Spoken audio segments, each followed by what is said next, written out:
off the ball with Gillette. Put your best face forward with our new and improved razors. This is News Talk. Now you're welcome along. Joe Molloy with you this evening. So I think you can't but have noticed the resurgence in Offaly GAA of late. We're going to chat to County Board Chairman Michael Duignan. That's on the way this hour. There is, of course, an All-Ireland hurling final this Sunday. Cork Limerick preview coming your way. Gizzy Ling and James O'Connor after 8 o'clock. Meanwhile, I was just saying there before 7, the latest word on the Harry Kane saga. Man City have now grudgingly offered 125 million sterling, it seems. But according to reports, Daniel Levy has stopped taking phone calls. I mean, he has them on a string at this stage. David Myler is on the way after 9. 53106 is the text number. Add off the ball on Twitter. Richie McCormack will never stop taking our calls. You say that now, Joe. There are contracts being drawn. I'm joking, of course. I've not better to do at 7 o'clock of an evening. Who does? Ronan Mullen, hello to you. Well, Joe, how are you? I'm very well. I'm shaken, I think I'm shaken. I'm hoping I've got this wrong. Just I was flicking through my phone there during news and I saw new Man City kit. Yeah. And it looks for all the world like this is a training kit because, for starters, it's got a Puma logo and then in giant blue letters, like as big as the sponsorship, it says Man City and then it says Etihad Airwaves. So there's no crest. I mean, it's a training kit, isn't it? This has happened across the Puma family, or the Puma fam, as they've written on Twitter at Puma Football this evening. So it's not only Manchester City this evening, Joe. AC Milan have this. Marseille have similar, Fenerbahce have similar, Borussia Mönchengladbach have similar, Valencia have the same, whereby much like a knockoff pair of pyjamas that you might find in a fast fashion retailer, let's say, they just have the name of the team above the sponsor on this third kit, and it just looks awful. It does look like an unofficial set of pyjamas. It does. I thought the same of the away kits in the Euros, actually. I don't know if you remember those. They were so generic, and I think it was a similar sort of pattern. But the biggest blight on kit design at the moment for me, lads, is the Adidas, where, you know, the selling point of Adidas all through the years was the 3 stripes on the sleeve all the way down. If you got the long sleeve version, you were in business. But now the influx of sleeve sponsors, which are just a joke to begin with. I know Everton kicked it off with Angry Birds a few years ago, and now Arsenal have Visit Rwanda, and everyone seems to have one now. So Adidas have been hit hard by that, in my opinion. I think the selling point of their jerseys was that stripe, and it's there, but it's only at the top, and it doesn't really do. It doesn't really have the old Brian Robson effect from down the years where you see those old jerseys. You say that, Ronan. Like you say, I as an older person than you, I still view that Adidas equipment logo, you know, the almost graduated steps one, as new. Oh, yeah. It's like it's 30 years old, and I still haven't accepted it. It's like No, you're right. But the vintage stuff that comes back around, I think Manchester United's, I think it's their second kit or their third kit is inspired by that early 90s one with the trefoil or whatever it's called logo. So I think they're trying to bring that back in some fashion. But yeah, that would be the one I would associate with Adidas, the steps one. We've just put it on screen if you're streaming there, the Manchester City pyjamas, third jersey. It's staggeringly bad, I think. Now, I know my instinct with everything new in football is to say that's terrible. I really don't see myself coming round on this one. I think that is just bad. They do look like pyjamas. I mean, why the Man City? Why the Man City? I get a crest. Crest is a different thing. This just says Man City in Arial font 20. They're making the excuse, Puma, that if you look at the fabric of the jerseys, that the crest is literally dotted all around the thing itself, and like it built into the pattern. But they just, like, every single one of them. I have the group of them up here: Valencia, Man City, and Mönchengladbach, and Marseille. They just look brutal. No, not great. Like they really look brutal, and it's like a worse version of what Ronan mentioned there, because the Czechs I know had Puma during the Euros, and the Czech Republic was written in really small kind of letters and almost unassuming. The Italy away jersey, I think, was similar. Pardon me, my voice is gone. In during the Euros, and it wasn't as awful. That's just the game has gone, Joe. It's bad. Pack it up, fold up the tent. There's no point in continuing the season. I think you're right. 18th of August 2021. We knew this day was coming. So there we go. Other than that, I'm grand, but I was shook during the 7 o'clock news when I saw that and realised that that actually is their jersey. I mean, look, I'm still bemoaning the lack of collars on jerseys, so I'm definitely a traditionalist here. Joe, you had leanings towards a certain team in red from a certain northwestern town in England back in the day. Did you not? Did you or did you not have the jersey back then? And if yes, seeing as you mentioned the collar, did you turn it up like a certain Frenchman? No, I knew, even the 10-year-old me knew he wasn't cool enough then. I had too much of self-awareness even then to know that me putting up the collar just wouldn't quite work. So there we go. And by the way, the Rwandan president was tweeting, even he was tweeting abuse at Arsenal on Friday night. So I'm not sure how much longer Visit Rwanda is going to be on that jersey based on his tweets. He was disgusted with the performance against Brentford. There was something surreal about watching the Rwandan president go to town on Arsenal on Friday night. I think at this stage Arsenal fans are more likely to visit Rwanda than the Emirates, Joe, because if the football is going to be like that, it's not going to be great. But like Damien Delaney's exasperation. Sorry, can we just stand back and acknowledge the radio craft that just happened there? I mean, that was something. Here, listen, I learned from the best from you, so you know what I mean. This is my schooling coming to bear after 5 years. Oh man, you graduated. Well done. Tell you what. No, when Damien Delaney was like, you put it to him about Arsenal, and he just kind of sighed and said, you know, what do we expect from Arsenal? Nobody cares about them anymore, and that's almost the sad thing. Where in the for Manchester United fans, for example, the rivalry with Arsenal, it was based on the fact that they were going for titles. But now, in terms of rivalry, Arsenal's only rival is Spurs, really, because they're vying for supremacy in North London. But none of the other top teams really look at them as serious rivals anymore. They can obviously right that wrong a little bit at the weekend if they beat Chelsea, which they have done routinely in recent years. But with Lukaku coming into town, you just think that game's going one way. Well, look, the president of Rwanda will have things to say across this season. Cole says that looks like something you'd pick up on Moore Street back in the day. And then Colm Coakley on YouTube, lads, it looks like something you'd buy in Euroland. I mean, it'll be quite a feat to do a knockoff version of the jersey that looks worse than the jersey. That's the thing. And knockoffs are a thing at the minute. Like you know, our friends in Southeast Asia have flooded the market with them. So I'll be interested to see how they make that look cheaper, because it's going to be quite impossible. On the Arsenal thing, Arsenal are just a club that I don't get. Like I've struggled. Like you struggle to sometimes figure out pieces of business that teams do in the transfer market. But with Arsenal, like they're about to pay €40 million for Martin Odegaard, who didn't pull up any trees during his loan spell there at the end of last season. Real Madrid have absolutely no need for him. Arsenal already have Emile Smith-Rowe, and yet they're going to throw 40 million quid to bring an Odegaard in there in an area that doesn't need looking at all if you're an Arsenal supporter. And similarly, they're throwing like 30 odd million quid on Aaron Ramsdale. Like, listen, like that is just lunacy. If David Priest or someone is listening, can they just get in touch and put me right about Aaron Ramsdale? Because this lad, I don't understand it. Like he's been relegated 2 seasons in a row. What is his strong point as a goalkeeper? He doesn't like command his box. He seems to get beaten very easily. You know, he's not a great shot stopper, quote unquote. So there might be goalkeepers out there who have a better, more tuned take on him than mine, but like I can't understand that at all. I think Bernd Leno is a better goalkeeper, and that's not saying much.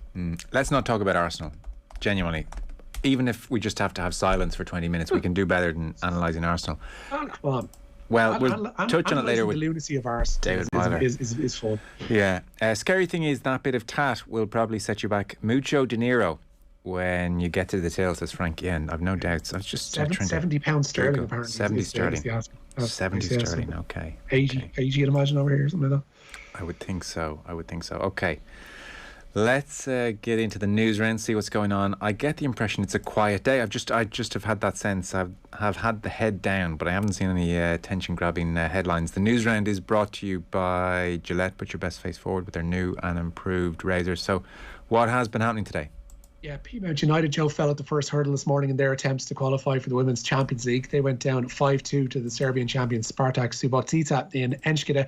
Plymouth will play the losers of this evening's meeting of group host Twente and Nike Tbilisi in Saturday's third place playoff. Manager James O'Callaghan spoke to the club's media operations afterwards and felt the margin of defeat wasn't deserved by his players. I thought we gave a good account of ourselves. I thought in the first half, I thought we really went toe to toe with them. Before you know it, at half time we were 3-0 down, which, I was very disappointed with that, But listen, the second half it was 2-2, Ellie got, some 2 great goals, which was good to see. The girls, they really put a shift in there today, and they kept going, against a really good opposition. I think that they could go far. Yeah, they're going to be playing Nike Tbilisi on Saturday because Twente are leading by 5-0 with about 52 minutes gone in that game. Fana Kalma has scored 4 goals for the Dutch side this evening. So it will be Peamount against Nike of Tbilisi in that third place playoff, Joe. Okay. There's a message in on YouTube from Matthew McConnell. Congratulations on the silver play button. Yes, that is this thing over my right shoulder here. From YouTube, it's silver. And it's a play button, like the YouTube one, as the name might suggest. And I didn't know this was a thing. This is like a platinum album kind of a thing. So YouTube sent this in, and it says, congratulations. Or it doesn't say congratulations, actually. It doesn't say congratulations. It says, presented to Off the Ball for passing 100,000 subscribers on YouTube. So I think we're now up to 121. We are the Logan Paul of sports broadcasting. 121 subscribing, 121,000 subscribing right now to this, and lunatics. I would say thus far we've stunk the joint out, except for Ronan's sweet segue about Rwanda. Other than that, 2 out of 10. Hey Joe, speaking of questionable subscribers, are Golf Weekly going to make any attempts to have the great Bill Murray on the podcast this week? I mean, we would take Bill Murray. What's he up to? He's in the country, Joe. He's been doing the rounds. Is he? Golfing? He was at Carton House either yesterday or this morning, and earlier on he was on a bus to Belmullet off to the Carn Golf Links there where he's pictured outside it. So I think he's doing some filming alongside his friend Tom Coyne. So yeah, Bill Murray is in the house, and if Golf Weekly can get him, Joe, you might even get my money on Patreon for that. I mean, I would be tempted to try track him down and talk golf with him. Is Tom Coyne? Oh yeah, he's the American writer. He wrote a book about golf in Ireland. Yeah. Yes, they're doing a series over here about golf in Ireland, and Bill has joined them for the trek. So, yeah, I'd love to get Tom Coyne on the show. He's written a number of books, and he wrote a book in 2009 called A Course Called Ireland, where effectively, I think his father might have been a big part of it as well. But he played a bunch of Ireland's best golf courses, but he walked from course to course. So there were days he was walking hundreds of miles to get from one course to another, largely along the west coast. And I think, I'm speaking from memory, I think he put Cairn on the map in a way with Americans. So there's a lot of people who've read Tom's book in America and recreate the trip whilst not walking between the courses, naturally enough. So, wow, Bill Murray. Yeah, just see it here. Bill Murray in Ireland this week to film new golfing series. Amazing. He may be on Golf Weekly tomorrow, so I would subscribe and then find out. Is the way to do that. So, that's cool. Yeah. That's a good team, Joe. Fair play. Yeah. So, where are we going next? Keep them guessing. We're off to Estonia next. Shamrock Rovers are going to be without League Race and Idomo Amaku for tomorrow's Conference League playoff first leg with Flora Tallinn. Both players miss out through injury. Grace has played every minute of Rovers' European campaign this season, while Amaku scored the winner at home to Teuta in the previous round. Sticking with the hoops, and Celtic are 180 minutes away from a place in the group phase of the Europa League. They entertain AZ in the first leg of their playoff round tie tonight. Kick-off at Parkhead is coming up at 7:45. We had Damon Delaney on last night, and we have David Myler on this evening. A lot of Cork, can't be helped. Somebody just raving about how good Myler was last night on the football show. He was very good, and this person adds, also played minor football for Cork. Ask him about Dublin Mayo, proper analyst. He was brilliant for Cork. I think he played in an All-Ireland minor final or semi-final and scored about 2 or 3 goals before he headed over to Leicester as a 19-year-old. So I think he was an exceptional Gaelic footballer. Delaney is, you can just tell, a freakishly talented athlete. I played golf with him over the summer, and even just genetically, he's taller than you forget. So it was like Delaney and 3 chumps. Do you know what I mean? You could just tell he'd won the genetic lottery and was just good at sort of everything, just his coordination. And we were like mere mortals. And he was, it was sunny. He was wearing sunglasses. He looked like $1 million. It was frankly disgusting. But yeah, he was, by all accounts, a really good GA player as well. God, I hope he's not listening to us compliment him. That'd be the worst thought right now, Ronan. He's brilliant. He definitely does have that sort of aura about him. I remember the first time he came in to do analysis for us, and I hadn't actually heard him do analysis before. I think he was quite recently removed from his playing days, actually. But yeah, he just you're also struck by his depth of knowledge and breadth of knowledge and what he brings, not just in a football sense, but he kind of ties it in. Like yesterday, you asked him one question at Crystal Palace. I think he talked about 15 minutes about the inner workings of the club and how it's all entwined with the the city and that area of the city. And it's just fascinating listening. So yeah, he's brilliant. Yeah, it was great. The Crystal Palace stuff was really interesting. So like half of last night's football show was about Crystal Palace, if you want to catch that. He does listen to some dodgy podcasts, people with tinfoil hats, conspiracy theories, all that kind of do you stuff. remember his, you know those mundane Q&A things that you see in programs where they ask ex-pros, like, what's your favourite film, all that kind of stuff. Everyone says Shawshank Redemption, we move on with our lives. His one with Palace about 6 months ago, maybe a year ago, is worth taking out. It's unique, put it that way. I think like his dream dinner guest list was like various dictators. Like there was about 100 million dead, I think, at that table. But there you go. So he doesn't have visit Rwanda on his arm. Well, where are we going next then? To Semple Stadium. Cork are looking to continue their dominance at underage level this evening. They face Galway in the final of the Broadcast Energy All-Ireland Under-20 Hurling Championship. Both sides making one change from their provincial final wins. For Cork, Diarmuid Carney comes in for the injured Dara O'Leary, and Greg Thomas starts owing forward for Galway, with Jason O'Donoghue missing. A throw-in at Semple is at 7:30. Sticking with hurling, and Cork have to go all-out attack against Limerick in the All-Ireland final. That's according to former Galway goalkeeper James Scahill. It's the second time the two counties have clashed this year in the championship. Limerick beat Cork by 8 points in the Munster semi-finals, and Scahill gave his view on the final on this morning's OTB AM. I count myself like over methodical at times, so I'm trying to crunch all the numbers and see where the numbers lie. And every number I crunch, it lies in favour of Limerick, whether that be shot efficiency or concession rate or tackles or turnovers or possession. And I put all that, and the numbers overwhelmingly favour Limerick. And then despite all that, I still can't call it, because there's a thing called this Corkness, you know. Cork people have to say, and when you get to a final, it really shows itself even more so than unusual. Like, what do I mean by that? It's like Cork people are different, you know, and I mean that in the most respectful manner. They're just different. So, like, they're a nostalgic bunch, you know. They're very sentimental in terms of their history, like, so they know they've 30 odd Irelands. So there's no fear at all from Cork going up towards to face Limerick, which other counties nowadays might see as a defeat waiting to happen, but not Cork. Cork are different, and I just think to have this thing ingrained in them as they have players, especially after the Kinney game, and now as a county, because they're seriously on the rise throughout both hurling and football. And I think there's a great confidence in Cork, and they're not going to fear Limerick whatsoever. And that's what makes it hard for me to call. I'm looking forward to the game. I think it's going to be a real shootout, if I'm honest, yeah, because you have two teams with real similar styles, one probably ahead of the other. So it's just going to be, I think, shoot on sight, and I don't think there'll be much defending.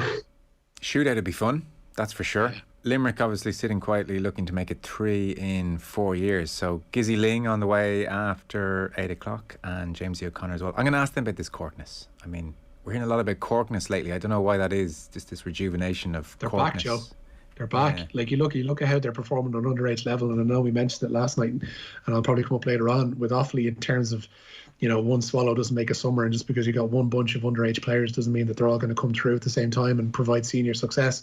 But you look at the breadth at which Cork is succeeding at underage level, both in football and in hurling, in Munster and on a national level, under 20 and minor.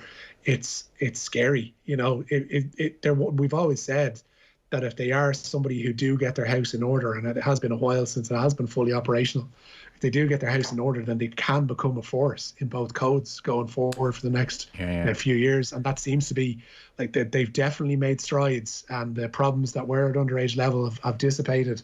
And they do have that production line coming, whereby there's going to be some nifty hurlers and some nifty footballers coming through to the senior ranks, and already have, you know, otherwise Cork wouldn't be in this final on Sunday. Yeah. I think they're actually surprisingly close to Dublin in terms of number of clubs. So, as you said, if they can get their act together. I just don't want to keep hearing about Corkness all the time. I don't believe in it. I do believe what James is saying there, though. I would echo what he said about they are quite similar. Not to disrespect Cork, but like they are slightly like Limerick light in how they play the game. And like if it's a duke out, if it is a shootout as he describes, you can only see Limerick winning. But they're not going to be found wanting, Cork, that is, in the area of mindset, just on the basis of that Corkness thing. They won't feel inferior against this generational Limerick team, nor will they be found wanting physically, which is probably important as well. Like, they're not going to wilt at the weekend. So it's going to be a bit. You're buying this Corkness thing as well. What county has a massive inferiority complex? Who is the great underachiever? No, I think it's more to the point that Cork have a massive superiority complex, so they actually think they're better than everybody. I get that. Much as everyone's telling them Limerick are massive favourites here. No, they're not buying it. Who are the opposite to Cork in terms of self-belief? Which county, has no self-belief? Someone like I don't want I was Ronan clever enough not to answer that question. Richie McCormack said Leitrim at Richie McCormack on Twitter. That was just a trap. No, trap. In fairness, you only have to look at the posts that have come out of Limerick in terms of funding and all that kind of stuff, and the David versus Goliath situation that they find themselves in, where they struggle to get a local hotel to sponsor the county team, where you have large multinationals sponsoring the likes of Dublin, and a massive sportswear outlet sponsoring somebody like Cork, and JP McManus putting his money into Limerick. They do. And they are very real about the situation that they're facing there, and they're one of the counties that unfortunately have been left behind in this gold rush. Yeah, Paul says it's comedy gold. Cork with 540,000 people, 249 clubs, and 30 All Irelands, and people are describing them as plucky underdogs against Limerick. Yeah. Yeah. So that was.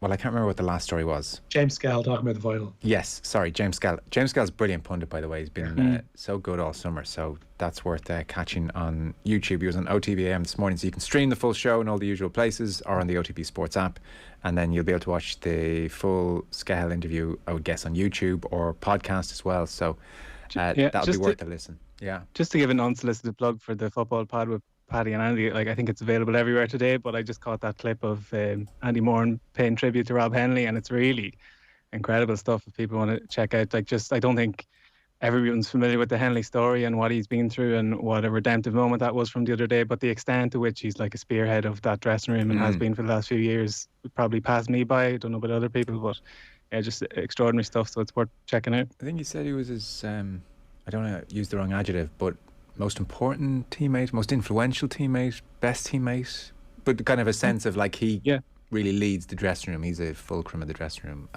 which people may not realise, and often we don't think of keepers in that way so much. But I agree, really interesting.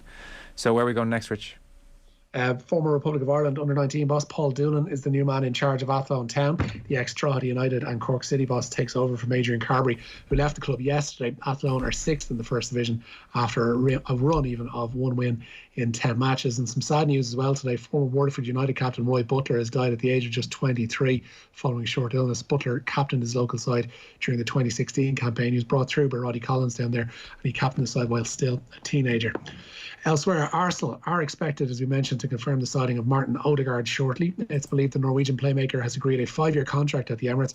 Odegaard spent the second half of last season on loan at Arsenal and will cost €40 million to sign on a permanent basis. Arsenal also looking to get a deal done this evening for Aaron Ramsdale. And Harry Kane hasn't travelled with Tottenham to Portugal for their Europa Conference League playoff against Pacos de Ferreira. The striker will instead remain in London to work on his fitness. Kane's been linked, of course, with the move to Manchester City and only returned to training last week following his summer break. He posted a picture of himself training on social media today alone. I saw that, It was like another training session in the bank, so he's clearly trying to say, look, I'm not quite back to full fitness yet. We talk about this a good bit with David Myler after 9 o'clock. I mean, it is very interesting. Kane and his brother Charlie, I never knew of Charlie before this summer. They definitely feel they're losing the PR war, so they went to the Telegraph. Sorry, the Telegraph had sources very close to the Kane camp, is how I should phrase that, I suppose. But I think it was fairly obvious what was going on, and so they've tried to clarify the delay in getting back from the Bahamas, and he thought he had an extra week genuinely, and then he was really disappointed the club didn't clear that up. So he's made that, all very clear that there was a genuine mix-up, and gave some detail on the fact that there was a meeting with Daniel Levy. It was before last season even started, and the meeting was, if we don't finish in the top 4, you let me go. And that's why Kane is so peeved and acting out and behaving the way he's behaving at the moment. Now, I suspect Daniel Levy said, once we get the right amount of money for you, and that may be where the difference is. So the latest seems to be that Man City have offered 125 million, and the Telegraph, the line was, Levy's no longer answering their calls. It's just hilarious. He'll have them up to 160, I'd say, with 2 days to clear Ronan before transfer window.